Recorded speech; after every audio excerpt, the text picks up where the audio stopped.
నారాయణ పాద పంకజం కరోమి నారాయణ పూజనం సదా వదామి నారాయణ నామ నిర్మలం స్మరామి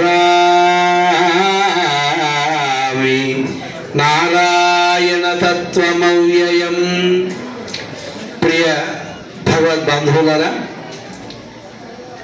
మాకు కూడా సమయం చాలా తక్కువే ఉంది. ఈ అనౌన్స్మెంట్ రాకముందే మేము పూర్తి చేస్తాం. అయితే ఇక్కడ తిరుప్పావై సదస్సులో ఇంతమంది భక్తులు కూర్చొని మహాత్ములైనటువంటి ఆచార్యుల యొక్క ప్రవచనాలను మీరంతా శ్రవణం చేశారు. వారు వారి వారి సమయాలను వినియోగించి అద్భుతమైనటువంటి వాగ్వైభవాన్ని ఆచార్యులు అందించారు. వారు భాగ్యవంతులా, మీరు భాగ్యవంతులా? ఇది ప్రశ్న. తిరుప్పావై ఒక పాసురంలో ఉండేటువంటి వైభవాన్ని అనుగ్రహించిన ఆచార్యులు భాగ్యవంతులా, ఇందరి ఆచార్యుల యొక్క వాక్కులను శ్రవణం చేసిన మీరు భాగ్యవంతులా? ఎవరు అంటే మేము అని మీరు అనుకుంటున్నారు, మేము అని వాళ్ళు అనుకుంటున్నారు. కారణం ఏంటి? ఇంత సదస్సులో తిరుప్పావై ప్రబంధంలో ఉండేటువంటి ఒక వైభవాన్ని, ఒక సూక్తిని ఇంతమందిలో ఆవిష్కరించేటువంటి భాగ్యం కలగడం మాది భాగ్యం అని వారు అనుకుంటున్నారు. ఎందుకోసమో తెలిసినా ఆ భాగ్యాన్ని గుర్తించకపోతే ఇంత సమయాన్ని ఆ మహనీయులు వినియోగించరు కనుక మేము భాగ్యవంతులం, మా భాగ్యాన్ని ఎందుకు పోగొట్టుకోవాలి అనేది వారిది. మీరు అందరి వైభవాన్ని విన్నాం కనుక మేము భాగ్యవంతులం. ఆ భాగ్యవంతులు ఈ భాగ్యవంతులు చేరారు కనుక ఇది భాగ్య నగరం. కనుక ఎవరిది భాగ్యం కాదంటానికి లేదు, వారిది భాగ్యమే, వీరిది భాగ్యమే. మీరందరూ కలిశారు కనుక ఇది మహాభాగ్య నగరం అయింది, మాది భాగ్యమైంది. ఇది మా భాగ్యం. ఇంతటి భాగ్యవంతుల సన్నిధానంలో ఇంతసేపు సమయం గడపటం, ఎంత పదార్థాలు ఎన్ని ఉన్నా మనం ఎంత గ్రహించగలమో అంతే గ్రహిస్తాం. ఆర్భాటం కోసం 108 రకాలు పెడతారు. 108 రకాలు తినగలమా? ఏదో మన పొట్ట పట్టేదంట అలా అలా అలా అలా టచ్ చేసి వదిలేస్తాం. కేవలం ఇది ఒక సందర్భంగా చేసుకునేటువంటి అకేషన్ లాగా మీరెవరూ భావించకూడదు. లభించినటువంటి అవకాశాన్ని మీరు ఎంత గ్రహిస్తే ఆ గ్రహించిన దానిని మనన చేసుకుంటూ మళ్ళీ వచ్చే సంవత్సరం దాకా దానిని మీరు జ్ఞాపకం పెట్టుకోగలిగితే ఈ భాగ్యానికి పరమార్థం. యాంత్రికమైనటువంటి ప్రవృత్తిలో మనిషి ప్రవర్తించకూడదు. ఈవేళ మన జీవనం అంతా యాంత్రికంగా సాగుతుంది. అందుకోసం ఏదో గంటన్నర ఉపన్యాసం వాడు చెప్పాలి, మనం వినాలి, ఇది ఒక సంప్రదాయం అనేది కాకూడదు. చెప్పేవారికి అందులో ఉండే రసాన్ని ఆస్వాదిస్తూ వారు ఆవిష్కరిస్తూ ఉంటే, వినేటువంటి వారు ఆ రసాన్ని తాము ఆస్వాదించేటువంటి వారై ఉంటేనే అందులో ఉండేటువంటి రసవత్తరమైనటువంటి విషయం మనకి అవగతం అవుతుంది. ఇది నిజమైన భాగ్యం. ఆండాడు తల్లి తాము అనుభవించి తరతరాలు ఈ అనుభవం సాగాలి అని కాలచక్రం ఉన్నంత కాలం అందేటంత వైభవాన్ని ప్రబంధ ముఖ్యంగా ఆమె అనుగ్రహించారు. ఇది ఇష్టముతోటి త్రికరణ శుద్ధిగా మనం చేయవలసింది. ఏదో తిరుప్పావై వ్రతం అంటే 4 గంటలకు లేవడం, గడగడా పౌసరాలు చదివేసేయడం, 1, 2, 3, 4 ప్రసాదాలు చేసేసి మేం చేసామండి, మేము సంప్రదాయంలో ఉన్నాం. నో, నీవు ఎంత గుణానుభవాన్ని పొందేవు, నారాయణ తత్వాన్ని ఎంత వైభవంగా అందుకుంటున్నామో అనుభవిస్తున్నామో వారిదే భాగ్యం. తిరుప్పావై నిండా నారాయణ తత్వాన్ని అనుగ్రహించింది అమ్మ. నారాయణ తత్వము సంకుచితమైనటువంటి తత్వము కాదు, వ్యాపకమైనటువంటి తత్వం. ఎంత అనుభవించినా తనివి తీరనటువంటి శక్తి ఆ శబ్దంలోనే ఉంది. వేదమంతా నారాయణ శబ్దాన్ని వర్ణించడానికే పట్టింది దానికి. ఆ అష్టాక్షరి మహామంత్రమే వేదం. వేదాన్ని మనం అధ్యయనం చేయలేం. ఇలాంటి మహాత్ములు అధ్యయనం చేస్తారు. 1 వేదమో 2 వేదాలు 3 వేదాలు, అది చెప్పినట్టుగా వాళ్ళు చేస్తారు. అలాంటి అవకాశం మనలాంటి వ్యక్తులకు ఉండదు.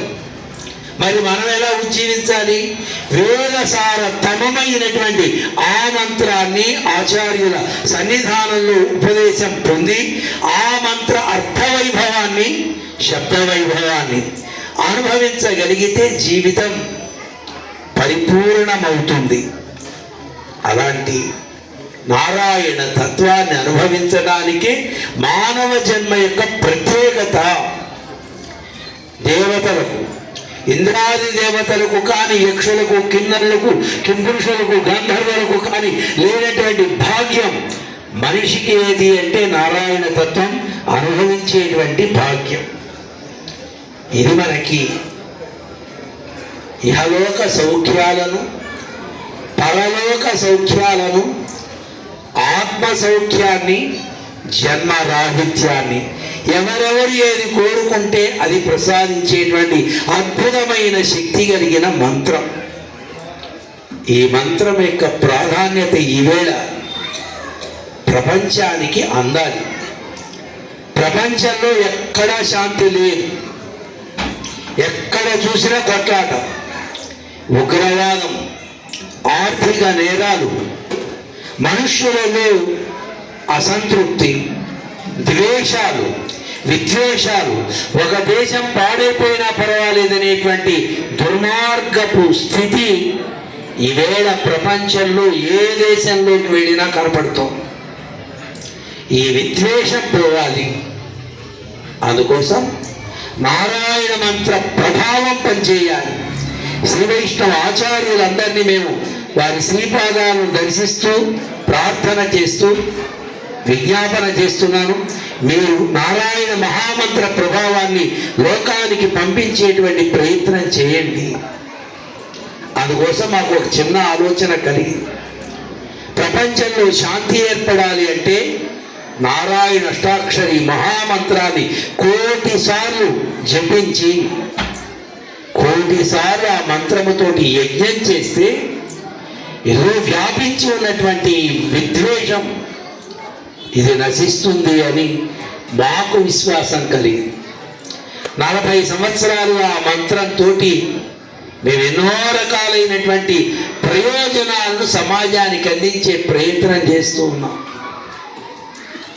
ఈవేళ ప్రపంచంలో శాంతి అనేది ఎక్కడా కనపట్టలేదు. మనిషిలో శాంతి కనపట్టలేదు. ఏదో సంపాదించుకుంటున్నాము చాలు అనేటువంటి తృప్తితో కొంతమంది ఉంటే, ఆ సంపాదన చేసుకోలేకపోయామని అసంతృప్తితో ఉండేటువంటి వాళ్ళు చాలా ఉన్నారు. సంపాదన లేని వారికి అసంతృప్తి, సంపాదన ఉన్నవారికి చాలలేదే అనే అసంతృప్తి.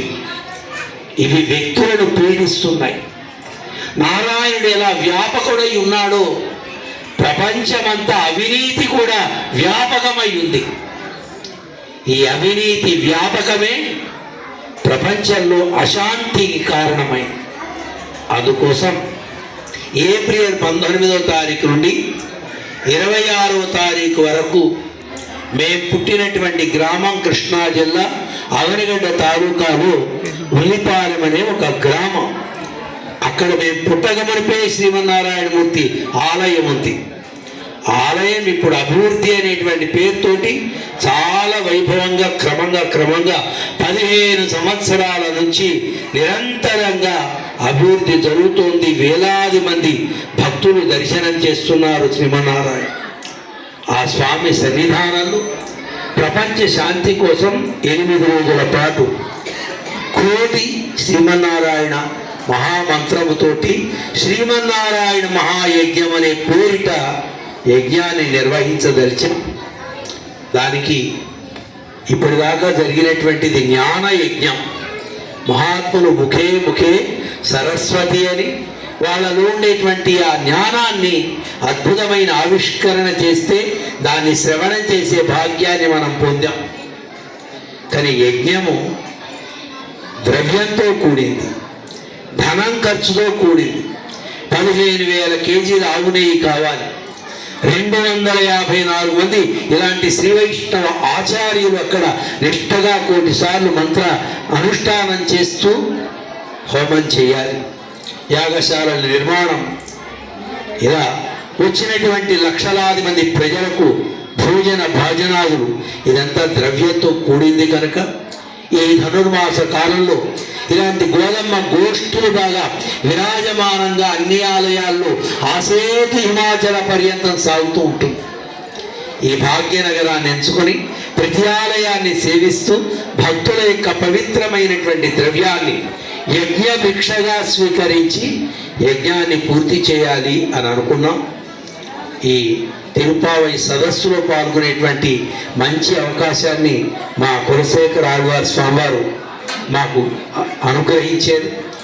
వారు మాకు ఆచార్య స్థానంలో ఉండేటువంటి మహనీయులు. వారి పెదనాన్నగారు మాకు తిరుమంత్రార్థాన్ని అనుగ్రహించారు. చిన్నతనంలో మేము కాస్త దీని మీద ఆసక్తి ఉన్నా చదువు మీద శ్రద్ధ లేక వాళ్ళ పెదనాన్నగారు కనపడుతూ ఉంటే మేము వేరే సందులోంచి రాతి రూపుపోయేవాళ్ళం. ఎలాగైనా ఈ పిల్లగాన్ని పట్టుకోవాలని ఒక రోజున వారు మిట్ట మధ్యాహ్నం 12 గంటలు చెట్టులు వేసుకోరు. ఆయన భోజనం చేయరు. కేవలం గోధుమ పిండిలో అరటిపండు కలుపుకొని వారు తినేవారు. అలాంటి ఆయన నన్ను పట్టుకోవడానికి ఎక్కడో తిరిగి వారు ఏదో సమయంలో పట్టుకుంటారని రోజుకు ఒక చోట కాకుండా వేరు చోట్ల వెళ్ళిపోయేవాడిని.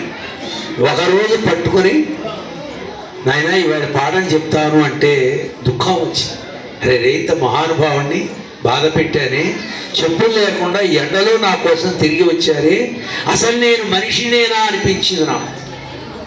గురువుగారికి దండం పెట్టి కూర్చున్నా పాఠం చెప్పారు. ఆయన ప్రభావం మళ్ళీ ఆయన చెప్పినటువంటి ఆ వ్యాఖ్యాన పంక్తుల్ని రాత్రి 7 గంటలకు చూడకుండా అప్పచెప్పే వారి దగ్గర. వారు నాయన మధ్యాహ్నం చెప్పిన పాఠం సాయంత్రం చూడకుండా అప్పచెప్పావు కనుక మళ్ళీ క్రొత్త పాఠం చెప్తాను అని అప్పుడు మళ్ళీ మొదలు పెట్టారు. వీళ్ళ పెద్దమ్మగారు వచ్చి ఎందుకంటే ఆ పిల్లగాడిని అట్ట హింస పెడతారు, ఒక పూట పాఠం చాలా, 2వ పూట ఎందుకు అంటే నీకు తెలియదు ఈయన కాబోయే జీవన్ స్వామి ఉన్నారు. అంతటి మహనీయుడు ఆయన. ఆయన వాక్యే ఇడిదిప్పి మరి మమ్మల్ని ఈ స్థానంలోకి తీసుకొచ్చింది. అలాంటి మహనీయుడు అదిగో వారి యొక్క సహృదయం వీరిలో కూడా ఉంది. స్వామివారు భిక్ష చేస్తున్నారు, యజ్ఞ భిక్ష. మనం ఇంత కార్యక్రమం చేస్తున్నాం, ఇక్కడ కూడా భక్తులు ఉంటారు కనుక మీరు స్వామి మా సభను మీరు మంగళాశాసనం చేసి భక్తుల యజ్ఞభిక్షను మీరు స్వీకరించండి అని వారు అవకాశం కల్పించారు. మాకు ఉభయతారకమైంది. పెద్దల యొక్క మహాత్ముల యొక్క వైభవాన్ని శ్రవణం చేసే భాగ్యము, అలాగే యజ్ఞం మీ అందరికీ యజ్ఞ వైభవాన్ని తెలియచేసి మీ అందరినీ యజ్ఞానికి ఆహ్వానించేటువంటి అవకాశం కలిగింది కనుక యజ్ఞానికి మీరంతా ఏం చేయండి. అక్కడ అది దివ్యసీమ, 4-5 అద్భుతమైన క్షేత్రాలు ఉన్నాయి. యజ్ఞాన్ని దర్శించుకొని హంసలాదేవి అని వేణుగోపాల స్వామి ఆలయం, మోపిదేవి సుబ్రహ్మణ్యేశ్వర స్వామి ఆలయం, అలాగే శ్రీకాకుళేశ్వర స్వామి ఆంధ్ర మహావిష్ణు ఆలయం, ఇలా ఎన్నో ఆలయాలు, గొప్ప చారిత్రాత్మకమైన ఆలయాలు ఉన్నాయి. ఆలయాలు సందర్శన చేసుకుని మళ్ళీ వద్దు మీ అందరూ కూడా యజ్ఞానికి రావాల్సిందిని ఆహ్వానం చేస్తున్నాం. జై శ్రీమన్నారాయణ.